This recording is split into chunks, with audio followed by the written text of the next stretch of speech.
염려하지 마십시오 라는 제목으로 이 시간에 함께 은혜를 나누고자 합니다.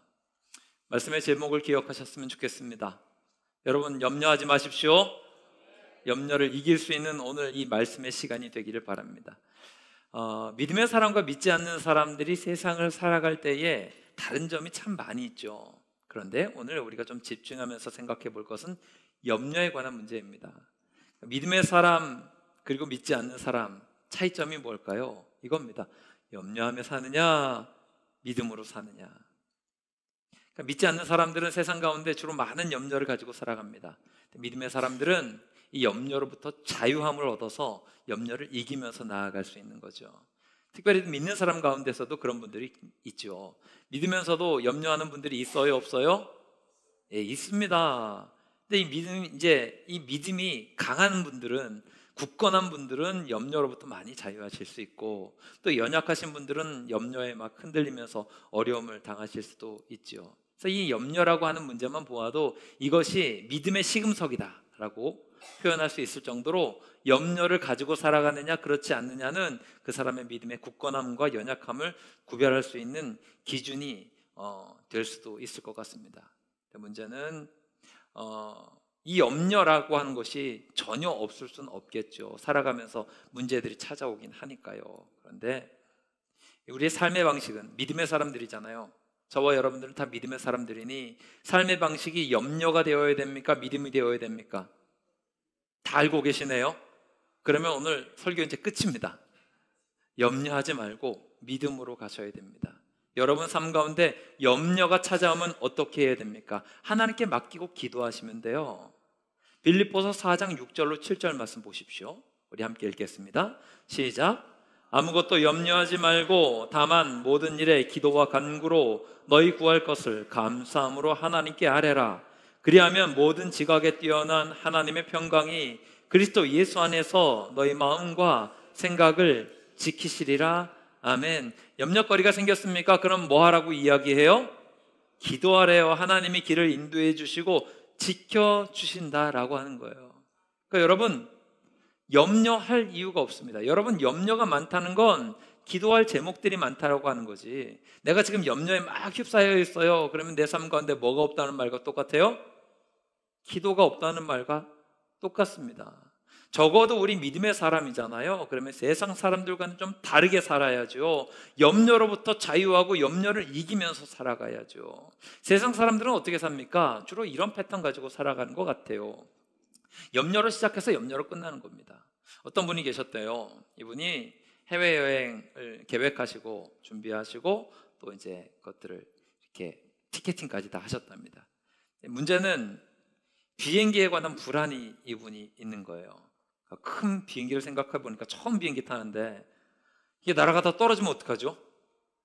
그 큰 쇳덩어리가 어떻게 그 많은 사람들을 나를까 이런 생각도 하고, 비행기를 떠올려 보니까 너무 불안해서 야, 이걸 어떻게 하지? 며칠 전부터 근심이 생기더랍니다.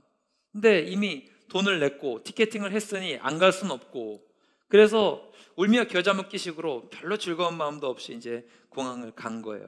가서도 티켓을 다 받고서 이렇게 불안한 거죠. 이 불안을 어떻게 없앨까 생각을 하다 보니까 그 공항 저 끝자락에 여행자 보험이라고 하는 게 이렇게 보이는 거예요. 마음이 결정했어요. 옳다구나. 그래, 내가 여행자 보험 이런 거라도 들어놓으면 내가 좀 마음이 편하겠다 생각이 들어서 여행자 보험을 판매하는 부스로 갔습니다. 부스에 가서 보니까 상품이 여러 가지가 있어요. 보장 금액이 작은 게 있고 보장 금액이 큰 게 있어요. 처음에는 그냥 얼마 되지 않는 거 작은 거라도 들어보려고 했는데 설명을 들어보니까 아무래도 보장 금액이 큰 게 좋아요? 작은 게 좋아요? 좀 비싸더라도 큰 게 내 마음이 편할 것 같아요. 그래서 한 20억 정도 보장받는 거 아주 비싼 거 하나를 생각을 했어요. 이거 투자야. 이거 내가 인생에 이거 투자하는 거지 하면서 투자하는 마음으로 이것들을 이렇게 여행자 보험을 샀습니다. 그리고 나니까 좀 마음이 편하네요. 야, 그래 내가 보험까지 들어놨으니 문제가 없겠어 라고 하니까 또 이게 마음이 좀 편해지니까 배가 고팠나 보죠. 식당을 찾아갔어요. 비행기 시간이 좀 남아서 식당 가서 밥을 먹으려고 가다 보니까 그런 거 있잖아요. 오늘의 운세라고 그 돈 넣고 이렇게 뽑는 거 있지 않습니까? 이런 게 눈에 탁 들어왔어요. 그래서 가갖고 그래 오늘의 운세라고 하는 걸 한번 보자라고 해서 돈을 넣고 오늘의 운세를 한번 보았어요. 거기서 이제 점괘 같은 게 나오겠죠. 뭐라고 써져 있냐면 당신이 오늘 투자한 거 대박 납니다. 이분이 오늘 지금 투자한 게 뭐가 있죠? 이제 여행자 보험 투자했습니다. 이게 대박이 나려면 무슨 일이 벌어질까요? 그렇죠. 큰 사고가 나야 됩니다. 그래서 이분이 비행기를 탔을까요? 못 탔을까요? 찝찝해서 타지를 못하고 그냥 돌아갔답니다. 지어낸 얘기 같긴 한데 저는 세상 사람들이, 믿지 않는 사람들이 이 패턴을 가지고 살아가는 것 같습니다. 불안하다 보니 불안을 잠시 완화할 무언가를 찾고 또 이 염려스럽다 보니 또 무언가를 찾다 보면 또 다른 염려가 생기고 또 다른 염려가 생기고. 믿는 사람들은 좀 달라야죠. 이런 염려라고 하는 그물에 걸리지 않을 사람은 아무도 없겠지만 여기로부터 자유함을 얻고 이렇게 당당하게 나아가야 되잖아요. 오늘 예수님께서 우리에게 말씀하신 것들이 있습니다. 뭐라고 말씀하세요? 걱정하지 말아라 얘들아, 염려하지 말아라, 이렇게 말씀하세요. 여러분, 우리가 왜 염려하지 말아야 됩니까? 아주 단순한 답은 이겁니다. 그 이유 중에 하나, 염려하지 말아야 될 이유, 명확한 거 한 가지 이야기하면 예수님이 우리에게 그렇게 명령하셨기 때문입니다. 믿으시기 바랍니다. 예수님이 우리에게 얘들아 염려하지 말았으면 좋겠어, 염려하지 말아야 되지 않겠니? 이렇게 이야기하지 않았습니다. 그냥 명령형으로 말씀하셨습니다. 염려하지 마라. 그러면 우리는 주님의 종이라면서요, 맞죠? 그러면 주인이 말씀하시는 거 들어야 돼요, 안 들어야 돼요? 들어야 돼요. 그러면 우리가 염려하지 말아야 될 이유가 뭡니까? 아주 단순하죠. 심플합니다. 예수님의 명령이니까 염려하지 말아야 돼요. 이게 믿음이 아니니까. 조금 더 좀 과학적으로 설명해 볼까요? 심리학자들이 염려에 관해서 이런 얘기를 했습니다. 느린 형태의 자살이래요. 염려라고 하는 것은 느린 형태의 자살이다라고 이야기합니다. 그러니까 하루 염려, 이틀 염려, 일주일 염려, 그러면 시간이, 염려의 시간들이 쌓이면 쌓일수록 10%, 20% 서서히 내 몸을 죽여간다라고 하는 거죠. 1년 정도 여러분 염려에 눌려있다 보십시오. 그러면 얼굴색부터 달라집니다. 사람이 생기가 사라지고 정말로 죽음으로 가는 것 같아요. 이분들의 이 심리학자들의 이야기가 틀린 말은 아닌 것 같습니다. 염려로부터 자유하고 희망과 힘을 가지고 살아가면 얼굴빛부터 달라지잖아요. 생명력이 충만해지잖아요. 그러니까 여러분 선택하십시오. 둘 중에 하나입니다. 염려를 가지고 살아가시겠습니까? 염려 말고 믿음으로 살아가시겠습니까? 염려를 가지고 죽음으로 가시겠습니까? 믿음을 가지고 생명으로 가시겠습니까? 여러분의 삶 가운데 염려거리가 있다면 그것을 염려로 받아들이지 마십시오. 기도의 제목으로 받는 여러분들 되시기를 주님의 이름으로 축원합니다. 그래서 오늘은 염려를 어떻게 다루어야 될 것인지 말씀을 통해서 좀 생각하며 은혜를 나누고자 합니다. 특별히 세 가지예요. 여러분, 왜 염려하지 말아야 될까요? 아까 전에 예수님 명령이라고 하는 거 말고 오늘 말씀을 통해서 좀 생각해 봅시다. 첫 번째는 창조의 섭리를 생각해 보라는 거예요. 염려에 관해선 25절 말씀 보세요. 우리 함께 읽겠습니다. 시작. 그러므로 내가 너희에게 이르노니 목숨을 위하여 무엇을 먹을까, 무엇을 마실까, 몸을 위하여 무엇을 입을까 염려하지 말라. 목숨이 음식보다 중하지 아니하며 몸이 의복보다 중하지 아니하냐. 아멘. 오늘 25절 말씀은 두 가지를 대조하고 있어요. 목숨하고 음식하고 짝을 이루어서 대조하고 있고요, 몸하고 의복하고 짝을 이루어서 대조하고 있습니다. 여쭤보겠습니다. 여러분, 몸이 중요합니까? 옷이 중요합니까? 몸이 더 중요합니까? 그러니까 여러분, 길을 가다가 넘어지셨어요. 그럼 옷이 찢어지는 게 좋아요? 살이 찢어지는 게 좋아요? 그렇죠. 옷은 가격에 따라 좀 다를 수 있죠. 비싼 옷은 내 살이 찢어지는 게 낫지 이렇게 생각하시는 분들이 계실지도 모르겠습니다. 차라리 살이 찢어지지 이 옷은 내가 지켜야 돼 하시는 분들도 있을지 모르겠지만 이건 말의 표현이죠. 옷이 찢어지는 게 낫죠. 옷은 기능 중에 하나가 몸을 지켜주는 기능이 있잖아요. 이걸 비교할 수 없습니다. 옷이 나은가 몸이 나은가? 당연히 몸이죠. 하나님이 이렇게 예수님이 이렇게 접근하시는 거예요. 그 귀한 몸을 주신 하나님이 너희에게 옷 안 주시겠니? 이야기하고 계시는 거예요. 더 좋은 것 주신 분이 그 정도야 채워주시지 않을 거야? 목숨하고 음식이 있습니다. 여러분, 목숨이 중요합니까? 음식이 중요합니까? 이렇게 여쭤볼게요. 5성급 호텔의 최고급 셰프가 매일 세 끼를 요리해 주는 거 1년만 먹고서 죽으실래요? 아니면 집에서 대충 먹는 거 김치에다가 뭐 대충 찌개 끓여 먹고 하면서 한 100년 더 사실래요? 어떤 게 나으실 것 같아요? 물론 그런 분이 계십니다. 난 짧고 굵게 가겠다. 그래서 짧고 굵게 내가 이 셰프가 해주는 거 1년 동안 한번 먹어보겠다 하시는 분들이 계시겠지만, 실제적으로 여러분 이게 행복하지 않은 것은요, 365일이잖아요 360일은 행복할지 모르겠습니다. 5일부터는요 밥이 안 넘어갑니다. 5일 뒤면 난 죽는걸요? 행복하겠습니까? 못 먹어요. 아무리 맛있는 음식 갖다 주어도 못 먹습니다. 1년 잘 먹고 죽겠다는 분이 어디 있습니까? 목숨이 훨씬 더 중요하죠. 아주 좀 거친 음식일지라도 100년 동안 먹으면서 내 삶을 영위해 나가는 것이 훨씬 좋죠. 왜냐하면 음식은 생명을 보존하기 위한 도구입니다. 이 비교 자체가 말이 안 되고 질문 자체가 말이 안 되죠. 예수님이 지금 이렇게 얘기하시는 거예요. 하나님이 너희에게 몸을 주셨지, 좋은 거 주신 분이잖아. 그러면 몸을 주셨는데 옷을 안 주실까? 하나님이 너희에게 생명 주셨지, 좋은 거 주셨지, 너무 좋은 거잖아. 그런데 먹을 거 안 주실까? 왜 그거 가지고 염려하느냐는 거예요. 채워주실 텐데. 좋은 거 주신 분은 나머지는 알아서 채워주세요.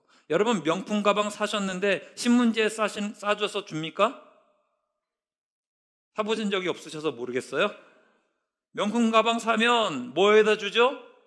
좋은 쇼핑백에 줍니다. 요즘에 이거 좋은 쇼핑백 뭐 중고마켓 같은 데 보면 이 가방도 팝니다. 여러분 가방 루이비통 뭐 샤넬 구찌 이런 것도 뭐 5,000원 만원에 이 쇼핑백도 팔더라고요. 여러분이 명품 가방을 사셨는데 야 이걸 비닐봉지에다 싸서 주면 어떡하지 이런 고민하실까요? 안 해요. 그 비싼 몇백만 원 수천만 원짜리 명품 가방이나 이런 제품들은요 아주 좋은 것을 당연히 포장해 줍니다. 염려하실 일이 없어요. 이게 창조 섭리라는 거예요.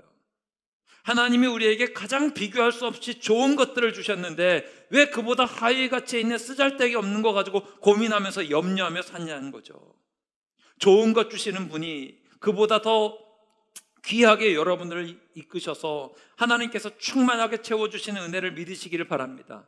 그러므로 염려하실 일이 없어요. 걱정하지 마세요. 두 번째는요, 염려는 무익하다는 거예요. 그래서 염려하실 이유가 없습니다. 오늘 27절 말씀을 보게 되면 예수님께서 이렇게 말씀하셨죠. 염려한다고 키가 자라니? 안 자라요. 여러분 염려해서 키 클 것 같으면 키 작을 사람이 아무도 없죠. 염려한다라면 1cm 큰다. 그러면 우리는 작정 염려하셔야죠. 그래서 1년 동안 12cm 크고 한 10년 하면 예배당 천장에도 닿겠네요. 그렇죠? 염려해서 그럴 일이 없다는 거예요. 오늘 27절에 나오는 키라고 번역된 헬라어 단어가 재밌습니다. 이 키라고 번역된 헬라어 단어는 헬리키안이라는 말인데 이 말은 키라는 의미도 있고요 생명, 수명, 목숨이라는 의미가 있어요. 그러니까 예수님께서 이런 말씀하시는 거예요. 너희들 염려한다고 생명이 하루라도 늘어나니? 이런 거죠. 오히려 반대잖아요. 염려하면 아까 전에 심리학자들 얘기했잖아요. 수명이 준다고. 염려한다고 키도 안 늘고 생명도 늘지 않는데 왜 염려하냐는 거죠. 중요한 건요, 염려는 능력이 없어요. 여러분 믿음의 사람들은 능력 있는 거에 초점 맞추고 살아야 됩니다. 그러니까 능력 없는 왜 염려를 붙들고 살아가시냐는 거예요. 능력 있는 거에 초점 맞추면서 살아가야죠. 능력 있는 게 뭐예요? 예수 이름에 능력 있는 걸 믿으십니까? 주님 살아계신 능력이심을 믿으십니까? 기도의 능력이 있음을 믿으십니까? 그러면 지혜롭게 능력 있는 걸 붙들고 살아야죠. 왜 능력 없는 거 붙들면서 이거 가지고 씨름하고 내가 능력 없는 거 가지고 어떻게 아무 쓸모도 없는 거 가지고 말이죠. 이거 가지고 씨름하지 말라는 거예요. 여러분 스스로에게 이야기하십시오. 지금부터 따라하겠습니다. 염려는 능력이 없다. 없습니다. 아무 능력이 없습니다. 거기다가요, 여러분 염려해서 무언가 생각이 나고 뭐 지혜가 생기고 뭐 이럴 것 같은데 우리가 손대봤자요 하나님 하시는 것과 비교가 되지 않습니다. 여러분 염려해서 무언가 생각이 일어나고 뭔가 하나님이 도우시는 거에 털끝만큼도 못 미쳐요. 28절, 29절 말씀은 뭐라고 이야기해요? 자, 봐라, 너희들 백합화가 어떻게 자라는지 봐라. 예수님께서 설명하시는 거예요. 솔로몬 있잖니? 솔로몬이 영광스러운데 솔로몬의 그 영광으로도 입은 것이 이 백합화 하나만도 못한 거야. 솔로몬이 얼마나 대단한 사람입니까? 돈과 권력과 명예, 모든 세상 사람들이 부러워하는 것들을 다 가지고 있었던 사람입니다. 자기 관리가 얼마나 뛰어날까요? 좋은 것 먹고 늘 피부 관리 엄청 많이 할 거고 좋은 옷 입고 다닐 거고 누가 보아도 대단해 보이는 솔로몬인데 그 솔로몬도 백합화 하나만도 하나님이 피워내신 백합화 하나의 영광도 못 쫓아온다고 이야기하잖아요. 하나님께서 손대시면 더 놀라운 것을 믿으시기 바랍니다. 여러분이 애쓰고 노력해봤자 하나님이 하시는 거에 미치지 않아요. 여러분, 요즘엔 그 집안에 정원 만들고 하는 분들이 있잖아요. 집안에 잔디 깔고 화단 만들고 심지어 어떤 돈 있는 분들은 집에 폭포까지 만들잖아요. 이런 거 많이 해놔요. 아주 멋있고 화려할 수 있죠. 그런데 이게 하나님 하신 것과 비교하면 어때요? 하실 일 없어요. 돈 낭비예요. 설악산 가시면 돼요. 그냥 광교산 가시면 됩니다. 그러면 훨씬 더 아름답고 귀하다고요. 사람이 아무리 힘쓰고 애쓰고 대단한 걸 만들어 놓아도 하나님이 하시는 거는 미칠 수가 없어요. 그러므로 내가 염려함으로 힘쓰고 애쓰는 것보다 하나님께 맡기고 하나님 의지하고 하나님 보여주시고 인도하시는 그 길로 나아가는 것이 맞죠. 이 믿음으로 살아가는 여러분들 되시기 바랍니다. 세 번째, 왜 염려하지 말아야 되냐면 여러분, 신분이 달라서 그래요. 신분을 기억하십시오. 우리는 하나님의 자녀예요. 31절 32절 말씀 보겠습니다. 함께 읽을게요. 시작. 그러므로 염려하여 이르기를 무엇을 먹을까 무엇을 마실까 무엇을 입을까 하지 말라. 이는 다 이방인들이 구하는 것이라. 너희 하늘 아버지께서 이 모든 것이 너희에게 있어야 할 줄을 아시느니라. 아멘. 먹고 마시는 건 누가 구하는 건가 하면 이방인들이 구하는 거래요. 안 믿는 사람들이 구하는 거고 믿는 사람들은 하나님의 자녀예요. 오늘 32절 말씀에 하늘 아버지라고 예수님께서 표현하셨죠. 그러니까 하나님의 아버지예요. 우리는 뭐예요? 자녀예요. 아버지시잖아요. 채워주실까요? 안 채워주실까요? 예, 우주를 창조하시고 지으시고 운행하시는 분이신데 당신의 자녀들 귀하게 여기지 아니하시겠습니까? 대박 맛집 사장 아들이 있어요. 굶어 죽을 걱정합니까? 안 합니까? 오늘 끼니는 내가 뭘로 채워야 되지? 고민합니까? 안 합니까? 고민하는 순간 그거는 그 부모님을 욕되게 만드는 거 아닙니까? 찾아가서 밥 달라고 그러면 밥 줘요? 안 줘요? 주죠. 하다못해 그냥 그 식당 가서 외상으로 달아놓으면 될 거 아닙니까? 그 외상 누가 갚아줘요? 부모님이 알아서 해주겠죠. 이 정도 당당함은 있어야 되지 않겠습니까? 재벌 아들이 있어요. 학교 다니는데 등록금 걱정합니까? 안 합니까? 안 하죠. 왜요? 알아서 등록금 고지서 갖다 드리면 그 정도 공부한다는데 해결해요? 안 해요? 해주실 거 아닙니까? 그러니까 이 모든 여건을 가지고 있는 사람이 쓸데없는 거 가지고 염려하는 것은요 참 민망하고요. 특별히 자녀된 자가 그러면 그 부모를 욕되게 만드는 겁니다.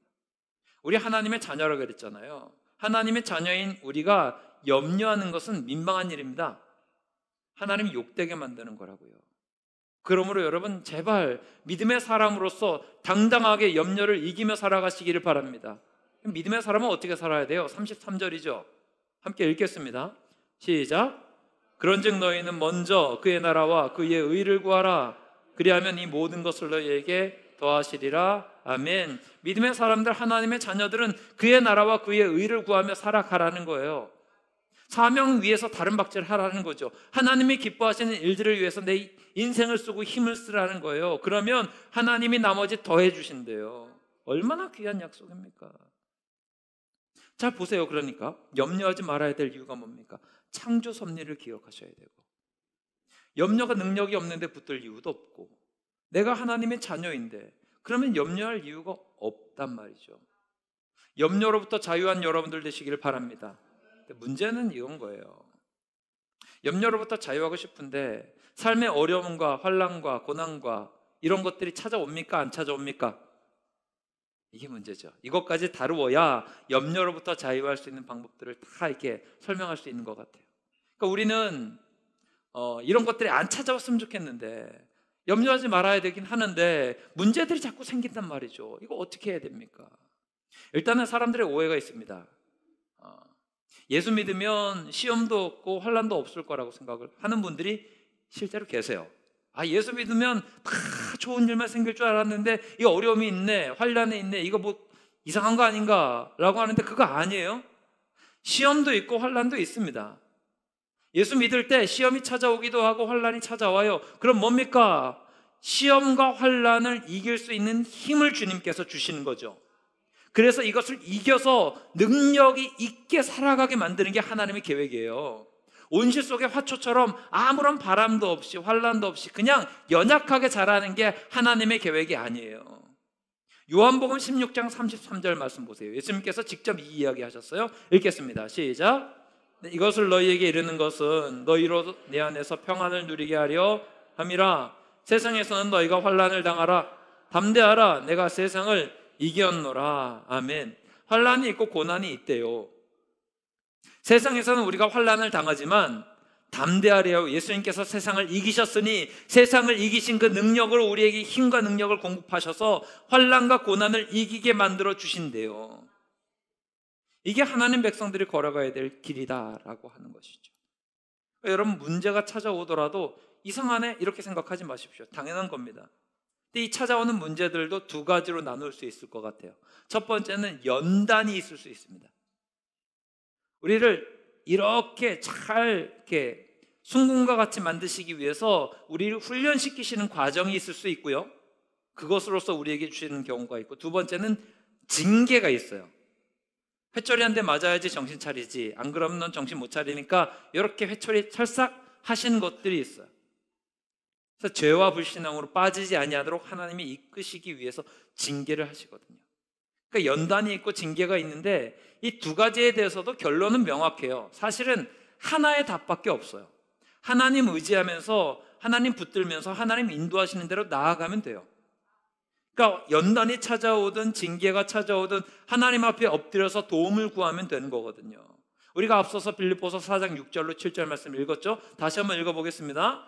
시작. 아무것도 염려하지 말고 다만 모든 일에 기도와 간구로 너희 구할 것을 감사함으로 하나님께 아뢰라. 그리하면 모든 지각에 뛰어난 하나님의 평강이 그리스도 예수 안에서 너희 마음과 생각을 지키시리라. 아멘. 염려하지 말아라. 문제가 찾아와도 하나님 앞에 기도하고 간구하는데 감사함으로 아뢰라. 이게 우리의 방법이에요. 잠언에서도 이와 같은 지혜를 똑같이 이야기해 줍니다. 잠언 3장 5절로 6절 말씀 보세요. 함께 읽습니다. 시작. 너는 마음을 다하여 여호와를 신뢰하고 내 명철을 의지하지 말라. 너는 범사의 그를 인정하라. 그리하면 내 길을 시도하시리라. 아멘. 의지하라는 거죠. 16장 9절 잠언 말씀 함께 읽겠습니다. 사람이 마음으로 자기의 길을 계획할지라도 그의 걸음을 인도하시는 이는 여호와시니라. 아멘. 다 무슨 말씀이에요? 하나님 의지하고 인도하심을 구하라는 거죠. 여러분들 이런 믿음으로 서시기를 바랍니다. 하나님은 선한 길로 인도하실 거라고요. 주로 이제 문제는 연단과 징계가 섞여서 일어날 때가 참 많고, 특별히 연단은 우리가 하나님이 나를 훈련시키시기 위함이구나 라고 생각하면서 믿음으로 견딜 때가 있는데, 징계에 관한 문제는 우리가 쉽게 받아들이기 어려울 때가 많습니다. 이 문제를 좀 다루어야 될 것 같아요. 하나님이 이 징계하실 때는 좀 안타까운 마음이 있어요. 그래서 너희들 믿음으로 좀 돌아왔으면 좋겠는데 왜 그렇게 죄를 짓고 사니? 왜 그렇게 불신앙으로 사니? 그래서 내가 이렇게 널 돌아오게 만들 거야. 이거 하니까 정신 차려야 돼. 하나님이 이런 마음을 주세요. 그런데 많은 분들이 내 실제적인 상황이 어렵고 힘드니까 여기 이 부분에서 돌아오지 못하고 넘어집니다. 여러분, 돌아오셔야 됩니다. 하나님의 징계의 사인이 있을 때는요, 돌아오셔야 돼요. 안타까운 게 뭔가 하면 하나님이 이런 사인을 주세요. 확실하게 주세요. 여러분, 웬만한 분들은 하나님이 나를 이렇게 이끄시나 봐요. 내가 뭐 잘못했기 때문에 이런 일을 주시나 봐요. 이런 거 알거든요. 그럼 어떻게 해야 됩니까? 돌아와야 돼요. 주님 앞으로. 기도의 자리로, 예배의 자리로, 믿음의 자리로 돌아와야 되는데 안타까운 거 뭔가 하면 그렇게 징계를 받아놓고 또 버텨요. 그럼 또 징계를 받죠. 그 다음에 또 버텨요. 맞고 버티다가 또 맞고 버티다가 또 맞고. 이게 이 패턴들의 역사가 굉장히 깊습니다. 이사야서 1장을 보게 되면 이사야 선지자를 통해서 하나님이 이런 말씀을 주세요. 이사야서 1장 5절로 6절 말씀, 하나님이 가슴 아프게 이 이야기를 하시는 거예요. 함께 읽겠습니다. 너희가 어찌하여 매를 더 맞으려고 패역을 거듭하느냐. 온 머리는 병들었고 온 마음은 피곤하였으며 발바닥에서 머리까지 성한 곳이 없이 상한 것과 터진 것과 새로 맞은 흔적뿐이거늘 그것을 짜며 싸매며 기름으로 부드럽게 함을 받지 못하였도다. 이스라엘이 지금 혼났어요. 매 맞았어요. 그럼 돌아와야죠. 그런데 더 맞으려고 패역을 거듭한다고 하나님이 안타깝게 지금 이사야 선지자를 통해서 이야기하는 거예요. 기분 좋게 혼내시는 게 아닌 거죠. 너희들 돌아왔으면 좋겠는데 왜 자꾸 죄 짓니? 그러지 않았으면 좋겠는데 왜 자꾸 예배를 멀리하니? 왜 자꾸 네 뜻대로만 가려고 하니? 하나님의 마음은요, 기분 좋게 징계하시는 게 아니에요. 사랑하시니까 어쩔 수 없이 이 방법을 쓰시는 거죠. 가슴이 찢어져요. 하나님이 왜 이렇게 징계하십니까? 자녀니까요. 히브리서 12장 6절 말씀 보세요. 함께 읽겠습니다. 주께서 그 사랑하시는 자를 징계하시고 그가 받아들이시는 아들마다 채찍질 하심이라 하였으니 아멘. 자녀니까 이러는 거예요. 8절 말씀 보세요. 함께 읽겠습니다. 징계는 다 받는 것이거늘 너희에게 없으면 사생자요 친아들이 아니니라. 아멘. 사랑하는 자녀니까 징계도 있고 채찍질도 있다는 거예요. 그럼 뭐 해야 돼요? 돌아와야죠. 예배 자리로 돌아와야죠. 기도의 자리로 돌아와야죠. 하나님이 사인 주시고 알려주실 때 돌아와야 됩니다. 그런데 끝까지 고집 피우면서 버티는 분들이 있습니다. 이게 얼마나 어리석습니까? 그 못된 자녀들 있죠. 자기 마음대로 안 되면 밥 안 먹어! 그래갖고 단식 투정하잖아요. 아주 그냥 일주일을 굶겨버려야 돼요. 말 안 듣고 밥 안 먹어! 거기다가 또 안 되면 머리를 벽에다 쿵쿵쿵쿵 박죠. 피날 때까지 냅둬야 되는데 이거 왜 그래요? 부모님 마음 아프라고, 엄마 아빠 마음 아프라고. 지금 이게 이스라엘 백성들, 이사야서 1장에 나오는 이스라엘 백성들하고 똑같은 거예요. 하나님이 그러는 거예요. 왜 자꾸 그러니? 왜 자꾸 그러니? 돌아와야지. 여러분, 우리가 하나님께 징계받을 때는요, 빨리 돌아오셔야 돼요. 여러분 마음 가운데 하나님이 나를 지금 돌아오라고 이렇게 하시는구나, 이 어려움을 주시는구나, 그러면 사인을 받자마자 돌아오셔야 돼요. 그런데 그럼에도 불구하고 버티는 걸 성경은 뭐라 그래요? 완악이라 그래요. 완악하다. 옛날 성경은 강팍하다 그러죠.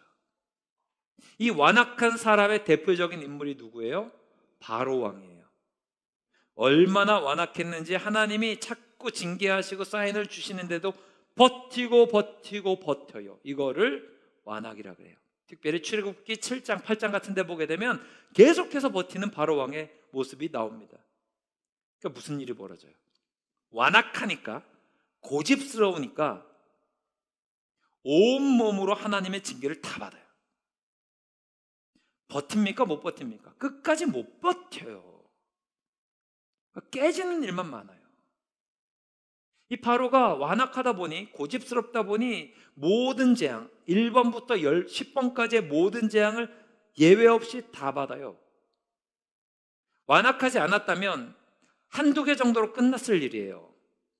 그런데 끝까지 버티다 보니 10가지 재앙을 다 맞아요. 예외 없이. 완악이 뭐예요? 강팍이 뭐예요? 고집스럽게 버틴다는 거죠.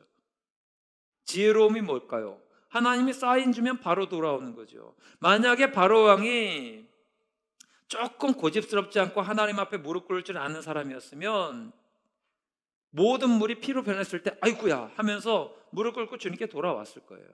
아니면 모세를 보내셨을 때 하나님의 뜻이야 그랬을 때 뭐 그냥 그때서 했든가, 아니면 한두 개 정도로 끝났을 거라고요. 그런데 완악하다 보니 결과는 뭐예요? 10가지 재앙 다 받아들이고 보내는 건 똑같아요.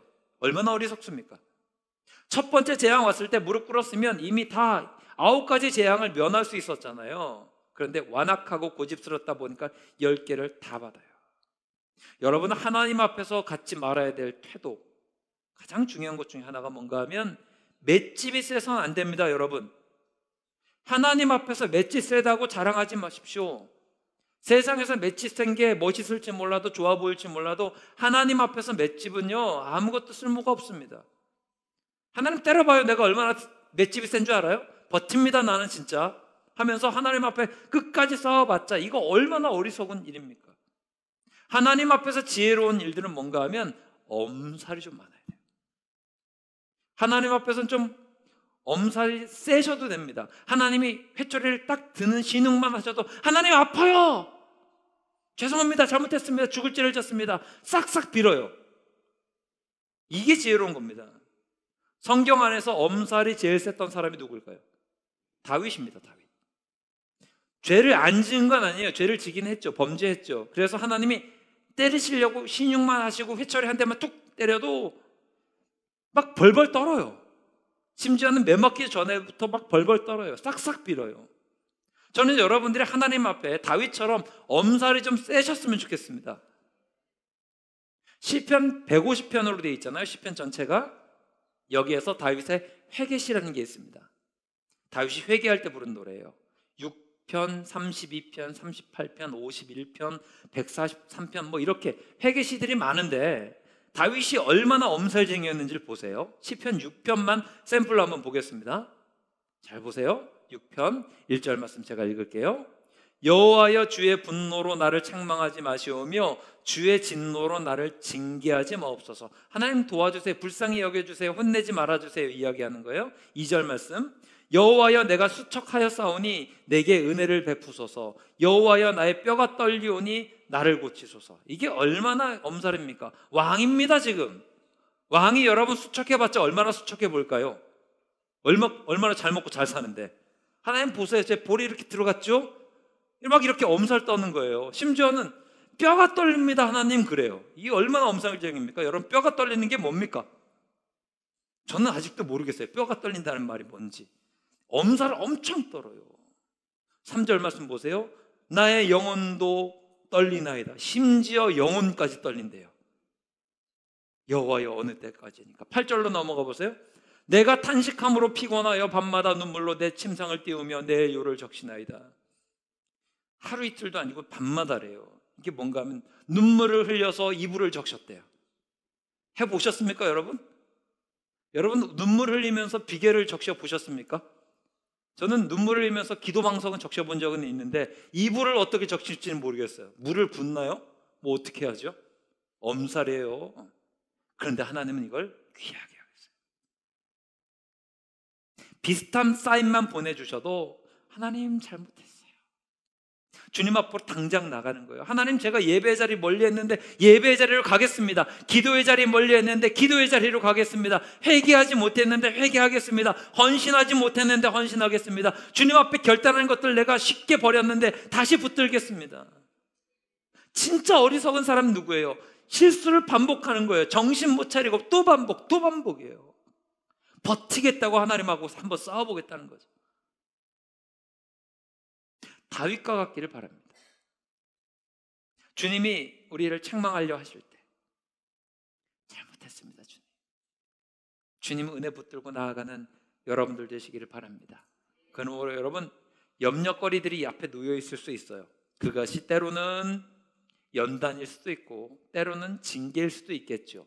그런데 어떤 것이든 완악하게 버티지 말고 염려의 문제든 연단의 문제든 징계의 문제든 하나님 앞에 무릎 꿇고 주님 앞으로 돌아가는 여러분들 되시기를 바랍니다.